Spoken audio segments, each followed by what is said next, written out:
अहं पुरातीत भवे भवं मुने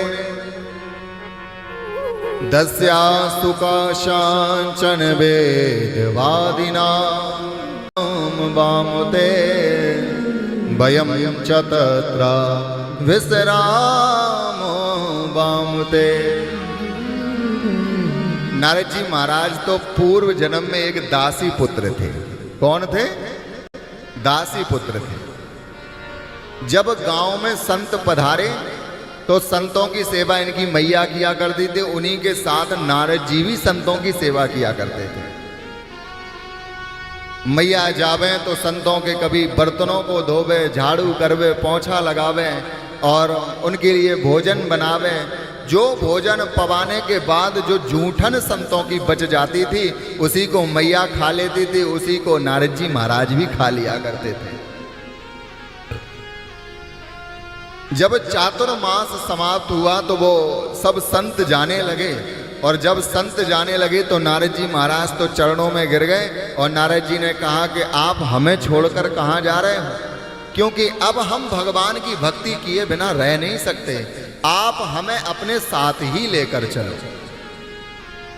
पर संतों ने कहा कि देखो, जब तक तुम्हारी मैया है जब तक हम तुम्हें लेकर नहीं जाएंगे, और जिस दिन तुम्हारी मैया चली जाए, गोविंदाय नमो नमः हो जाए, तो उस दिन तुम चले आना उत्तर की ओर। अब नारद जी बस बैठे बैठे भगवान को याद करते हैं। एक दिन मैया को सर्प ने काट लिया, मैया की मृत्यु हो गई। अब नारद जी महाराज अंदर से तो बड़े प्रसन्न थे कि मैया चली गई, अब मैं भजन करूंगा, पर बाहरी व्यवस्था है भैया, संसारिक व्यवहार जगत है, तो थोड़ा सा आंसू भी नारद जी ने बहाए। और जब मैया का अंतिम संस्कार कर लिया तो नारद जी चले गए और भगवान का फिर भजन करने लगे।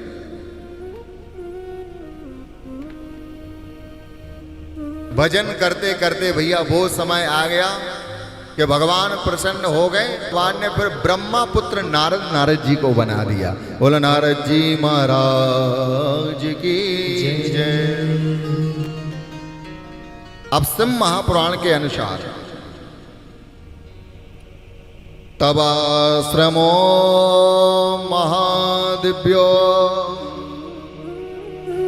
नाना शोभा समन्विता तपोर्थम साययो तब नारदो दिव्यो दर्शना। नारद जी महाराज जब तपस्या करने लगे तो इंद्र को चिंता हो गई। इंद्र को तो चिंता, जब भी कोई भजन करता, जब भी कोई यज्ञ करता, जब भी कोई साधना में लीन हो जाता, ये इंद्र परेशान हो जाता, क्योंकि ये सोचता है कहीं मेरी गद्दी के लिए ये प्रयास तो नहीं कर रहा है। इंद्र सोचता है कहीं भैया इसने इतना भजन ना कर लिया, कहीं मेरी गद्दी इसको मिल जाए, क्योंकि इंद्र एक पदवी है। क्या है? जैसे विधायक, मुख्यमंत्री, ये पदवी तो है, इस पे समय समय पर लोग बदलते रहते हैं, ऐसी इंद्र भी एक पदवी है। और भैया जिसके पुण्य ज्यादा हो जाते हैं समय समय पे वो इंद्र बनता रहता है, क्योंकि ये देवता हैं ही ऐसे भैया, इनकी हैं तो ऊंचे लोग पर इनकी करतूत बड़ी नीची है। ऊंचे निवास नीच करतूती देख न सकहीं पराई विभूति। ऊंचे निवास नीच करतूती देख निवास नीच करतूती। ओ ऊंचे निवास नीच करतूती देख न सकहीं पराई विभूति। ऊंचे निवास नीच करतूती देख न सकहीं पराई विभूति। श्री राम जय राम जय जय राम। श्री राम जय राम जय जय राम। श्री राम जय राम जय जय राम। श्री राम जय राम जय जय राम। ऊंचे निवास नीच करतूती देख न सकहीं पराई विभूति।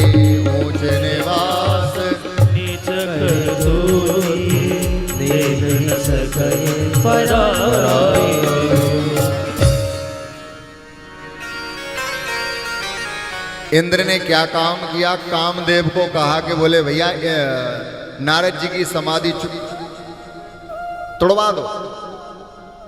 अब भैया कामदेव आया और कामदेव ने भैया खूब प्रहार किया, पर नारद जी की समाधि नहीं टूटी।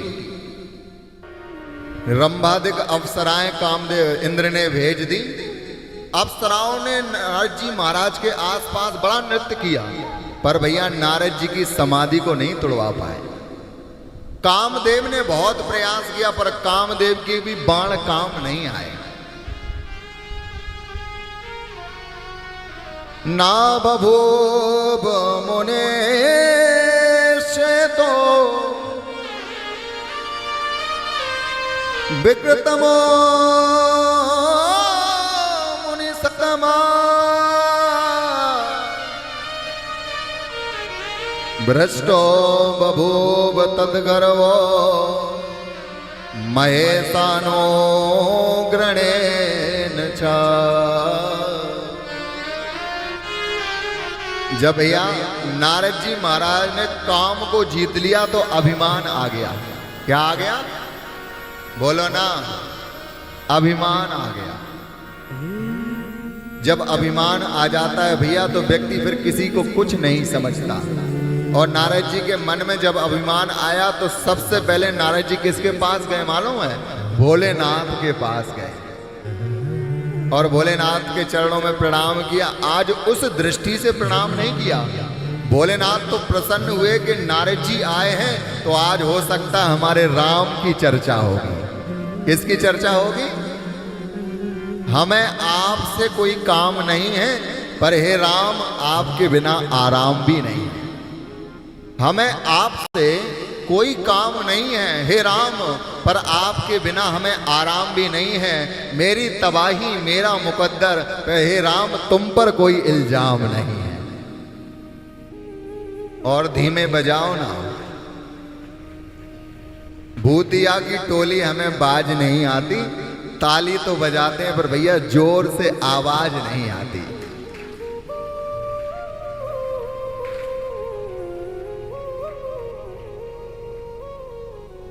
जब भोलेनाथ के पास पहुंचे नारद जी तो मन में विचार किया भोलेनाथ ने कि मेरे राम की चर्चा होगी, पर आज नारद जी ने राम की चर्चा नहीं की, काम की चर्चा कर दी।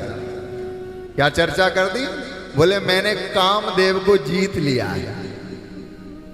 भोलेनाथ ने भैया कहा तो अच्छी बात है कि तुमने कामदेव को जीत लिया है, पर याद रखना हे नारद जी, तुमने जो बात मुझसे कही है ना कि मैंने कामदेव को जीत लिया, मुझसे कही तब तक तो ठीक है, यहीं ताला लगा दो। पर याद रखना कहीं नारायण के पास जाओ तो ये बात मत कहना कि मैंने कामदेव को जीत लिया।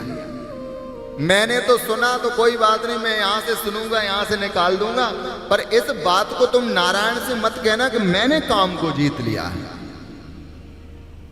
कामांजयम निजम मत्वा,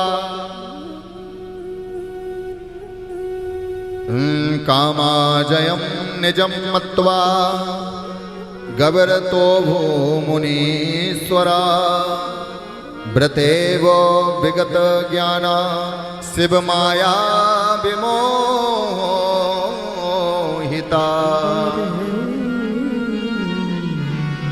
धन्या धन्या महामाया,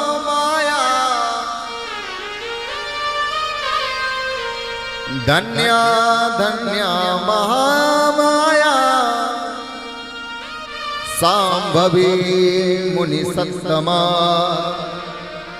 तदमतिम नाहि पश्यन्ति विष्णु ब्रह्मोदयो पिचा। बोले ये बात हमसे कह दी तो कोई बात नहीं, ब्रह्मा से भी कह देना, पर नारायण से मत कहना भूल कर भी। पर भैया नारद जी कहाँ मानने वाले थे, क्योंकि जब अभिमान आ जाता है तो व्यक्ति सबको बताता हुआ डोलता भैया मैंने ये कर लिया है और काम को जीत लिया है। तो नारद जी के मन में विचार आया कि देखो ब्रह्मा ने भी काम को जीत लिया, नारायण ने भी जीत लिया, शिव ने भी जीत लिया, तो मैंने भी जीत लिया। अब मैं भी इन ब्रह्मा विष्णु महेश से कम नहीं हूं, मैं भी बराबरी का हो गया हूं, क्योंकि मैंने भी काम को जीत लिया है। अरे इन्होंने भी काम को जीता तो मैंने भी जीता, अब अंतर क्या है? पर भोलेनाथ ने बड़ा मना किया कि भैया कहना मत नारायण से।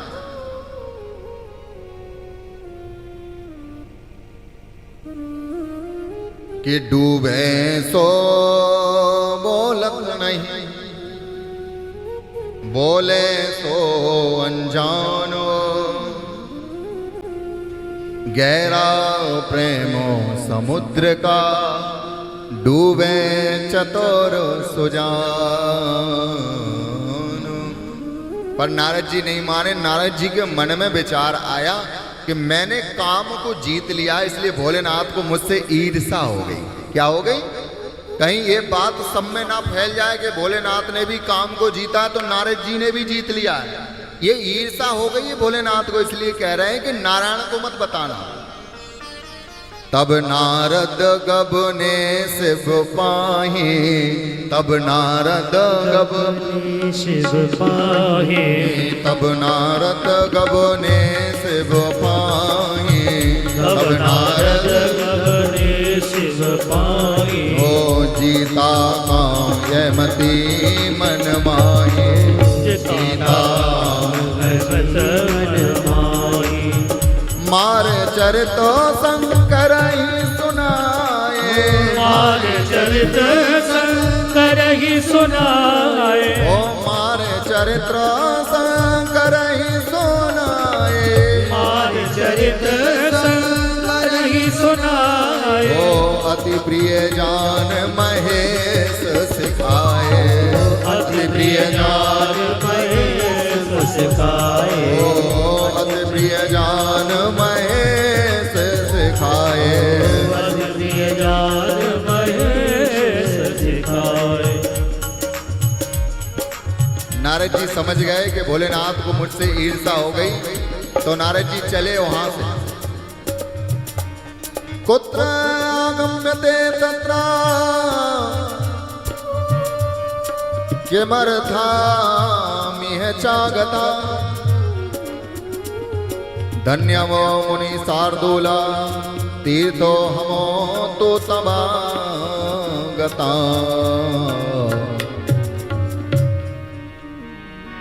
बोलो शंकर भगवान की जय। ओ हर हर महादेव शंभो, ओ हर हर महादेव शंभो। नारद जी वहां से चले तो ब्रह्मा के पास पहुंचे और ब्रह्मा से कहा कि आज प्रणाम नहीं किया अपने पिता को। बोले आपने काम को जीता है तो मैंने भी काम को जीता है, अब मैं और आप सब बराबर के हैं, अब कोई किसी को प्रणाम नहीं करेगा। ब्रह्मा जी ने कहा कि बेटा ये बताओ, ये बात जो तुमने हमसे कही क्या किसी और से कही है? बोले हाँ, अभी शंकर से बता के मैं आ रहा हूं।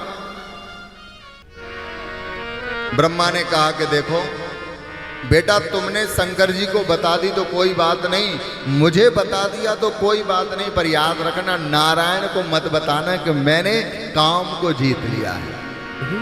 पर भैया आज नारद जी नहीं माने और पहुंच गए कहां पर? बैकुंठ में। और जैसे ही बैकुंठ में पहुंचे हैं ना नारद जी, कुत्र आगम्यते ताता,